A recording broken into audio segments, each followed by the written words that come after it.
Another production at the Panther Broadcast Channel. Hey. To start the broadcast, we have an interview with one of CHS's most experienced teachers.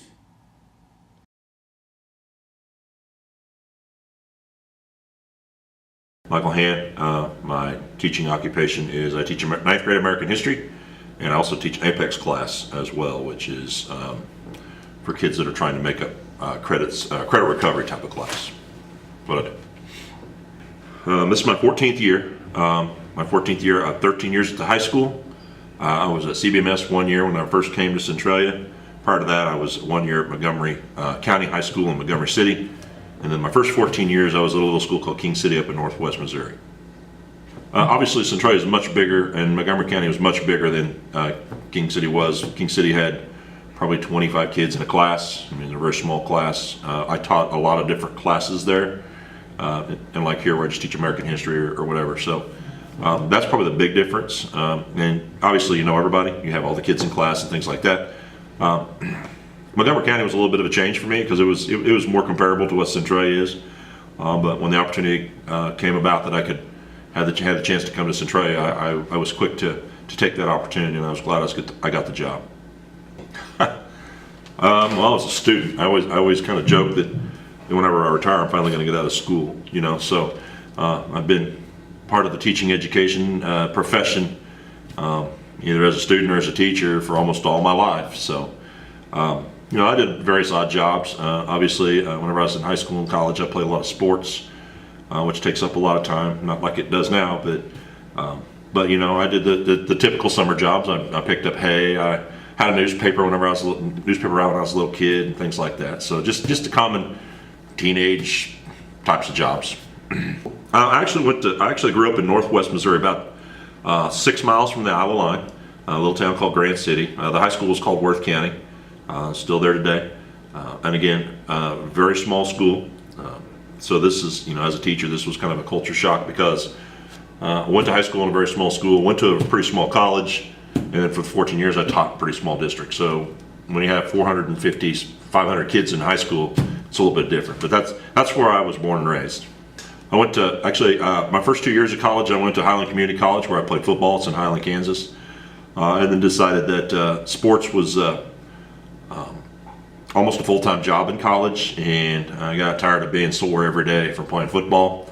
And it was hard to get to class and stuff like that, so I had the opportunities to continue playing, but I chose to go back to Northwest Missouri State and got my degree in Bachelor of Science in physical education there with a minor in social studies, and then I went from there. So I started out in Highland, Kansas, which is just in the northeast corner of Kansas, and ended up at Northwest Missouri, which is in Maryville.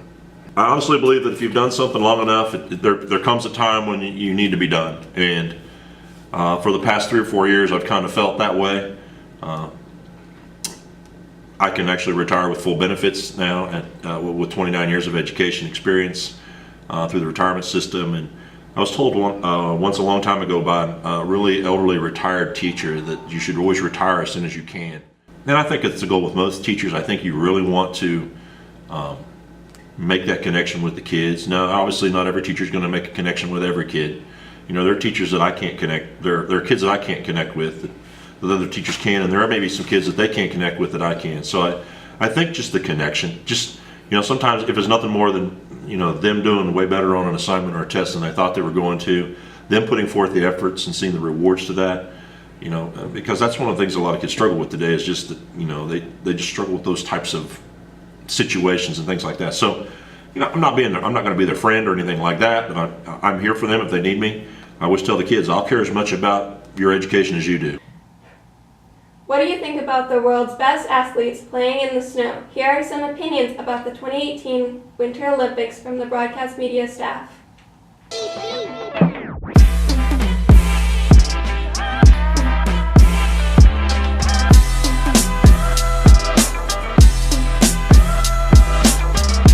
Have you heard anything about the Winter Olympics this year, sir? No. Aaron, what do you know about the Winter Olympics this year? I know people go fast down hills on snow, and it's pretty cool. No. Very exciting. All I know is that that one girl done diddly did the thing, and I would totally be Shaun White in my next life. So yeah. You know, man, I won that gold medal this year in snowboarding. I'm not no flying tomato no more.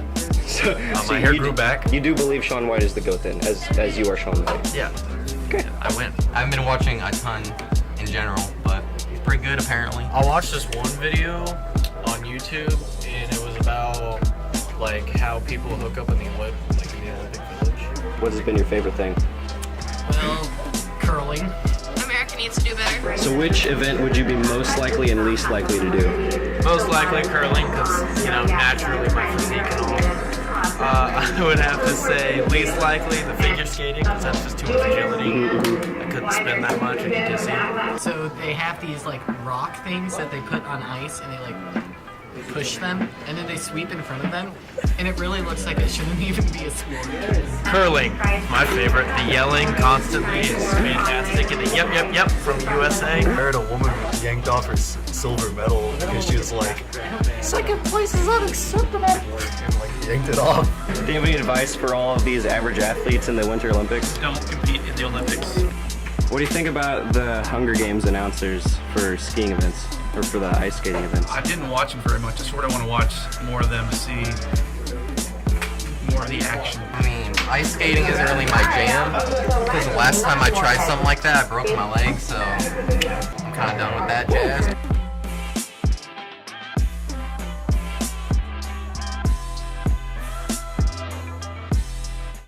Homework is a large part of a student's life.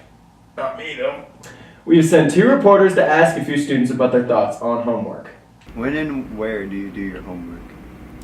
Usually when I get home from work, I just go to my room just to work on it then. I normally do it in my bedroom. I usually do that at home or in PAS.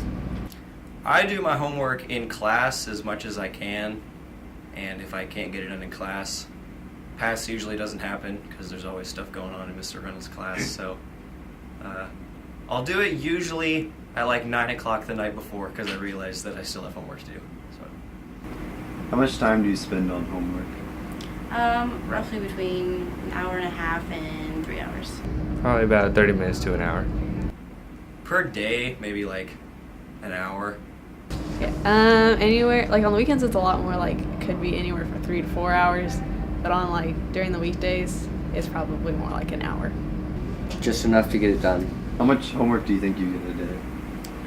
First semester I did comp, so I had a lot of it because we had a lot of essays we had to do, and then also math. Not very much. It kind of depends on what we're covering. This semester hasn't been as bad. I thought I would have said too much first semester.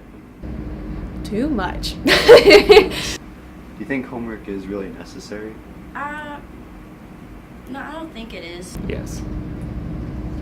Sometimes, like, if it's a really hard thing, like let's say in language or math, then I can see having some homework, but I think the amount of homework we get sometimes is unnecessary. In a way, yes, because it kind of like tests what we know, but also no, because just like, I don't know, it puts stress on us. No, I don't think homework is necessary, but if there was no homework, then I think kids wouldn't study on their own, so I think homework is just a way to force students to study, I guess. Do you believe homework is helping you learn, or is it just busy work? Busy work. Busy work. I think it helps you learn. I would say oftentimes I feel like it's more busy work, but I mean sometimes I'd say it's important. And how do you feel homework affects your life outside of school? It kind of interferes with a lot of things because I can't do necessarily what I want to do, and it kind of interferes with hanging out with my friends and also with work. If I can't finish it in class, it's just a hassle. I feel like it cuts down social media time and being social with other people, but it also helps you academically. It makes my life more stressful, and then you always feel like you need to be doing something instead of relaxing and just hanging out with your friends and stuff. I don't know, if I have a lot of homework or like an essay or like a book I'm supposed to be reading, it can make me like really stressed, and it just, I don't know, puts a lot of, it takes up time. Just, yeah. As the end of the school year draws near, so does graduation. We sent reporters to interview a few seniors about their future plans. I'm in STEM, physics, calculus, composition 1/2. I'm also in lifetime and band, and I take a dual credit study hall and assist a teacher for an hour. I'm hoping to get enrolled and go into MACC and hopefully take some engineering courses there and then transfer from there to Mizzou. Get like a general science degree. After I graduate, I plan on having a full career in the military. I know it doesn't really show it because I have a beard right now. I'm going to be going into the military, into the Army, and I will have basic training in July in Georgia. Yeah, and I plan on going the 4 years that I have on my contract, and then I'm not really sure after that. I might stay in the military, or I might go down a different career path, may go to college after that. Really all depends. I would say doubling up in math my sophomore year. That should have took a math doubled up freshman year so I can double up in science my sophomore year. That way I'd be able to take an extra class for junior/senior year. In my first 3 years, I was about 230 pounds and I had a real big problem with authority. But after I came back from basic training and learned all those discipline skills, all the life lessons like being respectful and how to be on time and responsible and stuff like that, I was able to get my grades up. Now I'm an A and B student really, really easily without trying. Well, I guess this would be technically a high school class, so I count that. Back in middle school, I took a high school class, and I didn't accept credit for it for some reason, and I would change that. I would have gotten that credit. So. For me, being a senior is being the role model of the school, kind of showing to some of the underclassmen a portrayal of good character, but yet at the same time not being completely strict and always bashing other people, but more kind of having fun with your last couple of years. You're the oldest. You lead by example. You teach the younger kids how to be respectful and mature. And you're getting ready to leave high school forever and enter the working world and just be able to hold your own and follow your dreams. I am the captain now. 2 members of the PBC are back with a fresh review of Taco Bell's new nacho fries.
Hey guys, Guy with Wet Car Seats here, back with another food review with my friend over here, Clayton. What is good, man? What do we have on the menu for today? We got, we don't have Baja Blast anymore because I spilled it on your car seat. That's true. We got some nacho fries right here. Oh, do we? So these are new at Taco Bell. Mm-hmm. Right there. Only $1. So really a good value. They look like they have some sort of spice on them. Look, if you want to get that. They look like they have quite a lot of seasoning. They kind of remind me of the look of like probably a Hardee's fry or maybe an Arby's fry. Not sure. Also come with this nice pack of cheese sauce. So I assume this is just nacho cheese sauce. I'm guessing from the name. You got any napkins over there? 'Cause Yeah, it seems like There's some juice on the cheese sauce packets that I have received. And it's a little messy over here. A little bit. But it's fine, you know. Okay. For $1 each, it's not going to go. You're not going to expect the best, okay? So let's open these babies up. See what we get. It's looking kind of like. So first off, that's like really side. It's kind of. It's pretty. It's not too liquidy. It's about the consistency I'd like to see in my cheese sauce. That's a. You want to get a close up of that cheese sauce right there, cameraman. Look at that. Get a little jiggle in there, so you know what's going on. All right. So essentially, you're supposed to just dip these inside the cheese sauce. So let's dip it. And see how they taste. Quite a bit.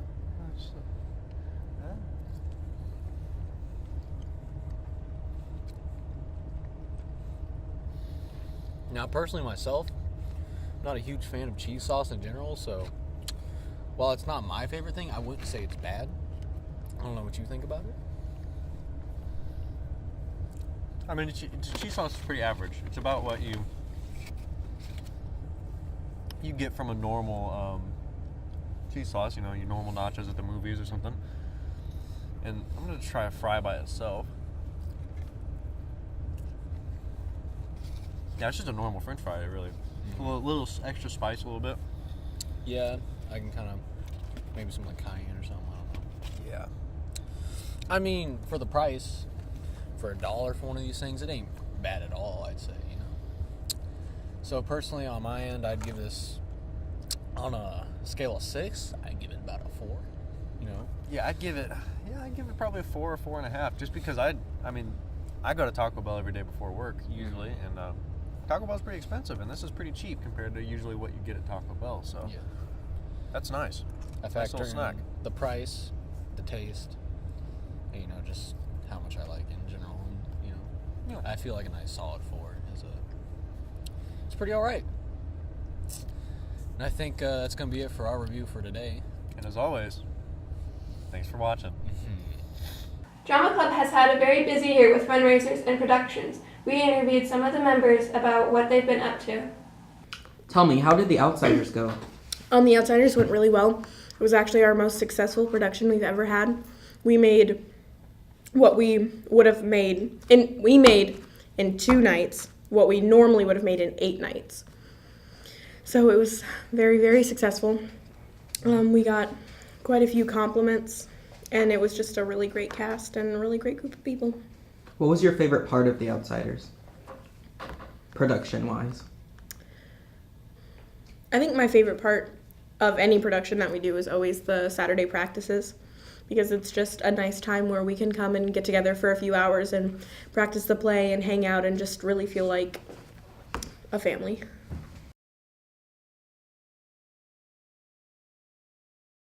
It's a story of a rich aristocrat, and he's been a social hermit for years and years and years, basically shut himself from society.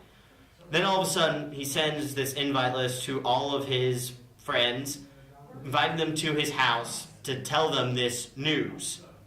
Well, before he can tell them the news, someone hits him on the head with a vase, it shatters, and he gets amnesia. So the rest of the play is this amnesiac engaging in all these comical hijinks as he investigates who hit him on the head and gave him amnesia. What do you think of the play so far and the rehearsals? Rehearsals are going really, really well. Everyone works together really well, so it's going a lot quicker than I would say rehearsals have been in the past. And I think part of that is because The Outsiders was such a challenging play to put on that it just made us grow so much. This is rolling. How are the practices going so far? Pretty good. I've gone to, I think, all of them. Okay. Are you excited to act in your last play with these seniors? Hey, stop talking. Alright. And will you be helping out or doing anything else with the production? I will be doing a senior monologue. I will be performing one of my poems from my book, Smoke Inhalation. Okay. And as the secretary and the social media personnel of Drama Club, how's the Facebook page going? The Facebook page is doing really well. Right now I'm posting senior highlights. I'm trying to do it every Sunday, but kind of depends on whose I have that week.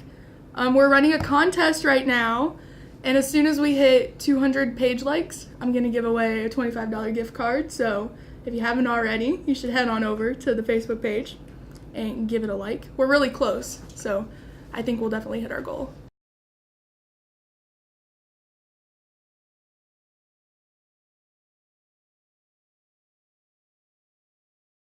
CHS FBLA has had another success at District Leadership Conference. Our reporters interviewed a few state qualifiers about their events and their plans and how they will prepare for state. At districts, I chose to compete in networking concepts, computer problem solving, and cybersecurity. At districts, I competed in personal finance and digital video production. I think I did personal finance, computer problem solving, and I want to say that's it. I did website design with Jacker Harris and Zach Peck. I did computer problem solving, and I did cybersecurity. For those events, I essentially just took an online test and then waited for the results to see how I did. Personal finance was an open test that we did in Mr. Reynolds' room. We got online and we just took a 100-question test. Yeah, we took a 100-question test. And for digital video production, we made a video and we also created a presentation, and we went to districts. The three of us presented our movie and our presentation in front of a set of judges. I did what everyone else did, took a test and, reached districts. No. Well, for personal finance, I studied personal finance stuff. I got a textbook from Mr. Waterman, who teaches personal finance at school, and I just read through the book as much as I could and studied what I needed to. And in digital video production, Peyton Davis and Adam Petty and I, we worked on a video involving why schools should support FBLA, and we created a movie out of that idea. No. For events. So for website design, we just went ahead and made the website. I learned about making the website in Mr. Reynolds' website design class this year, and we made a presentation, and then we practiced it several times in the conference room, and we had the practice contest where we had judges judge us. And in terms of computer problem solving and cybersecurity, I really didn't do much of anything to prepare. I just took the tests. No. Read a lot more in my personal finance book because that was the one we qualified for. We got second in digital video production at districts, so to get into state you have to get first, so we won't be qualified for that. But I did in personal finance, so I'm going to read a lot more on the book and study harder. I'll probably do some studying this time, learn what I did wrong, and try to improve from there. So on state, I'm probably going to focus a lot more on cybersecurity than I am on computer problem solving. I'm not really going to do anything for website design since we didn't qualify for state on that.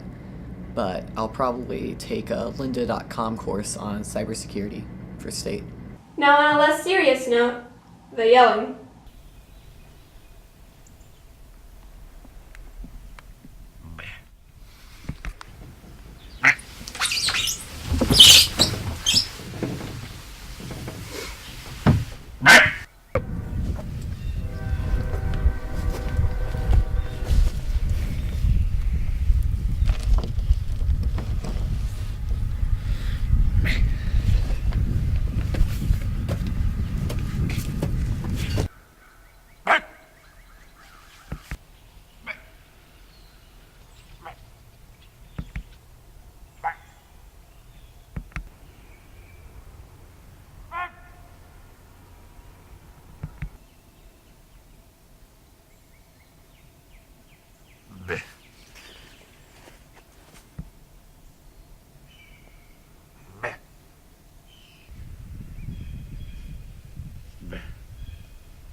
Here's goodbye from CHS PBC. Tune in next time to see more.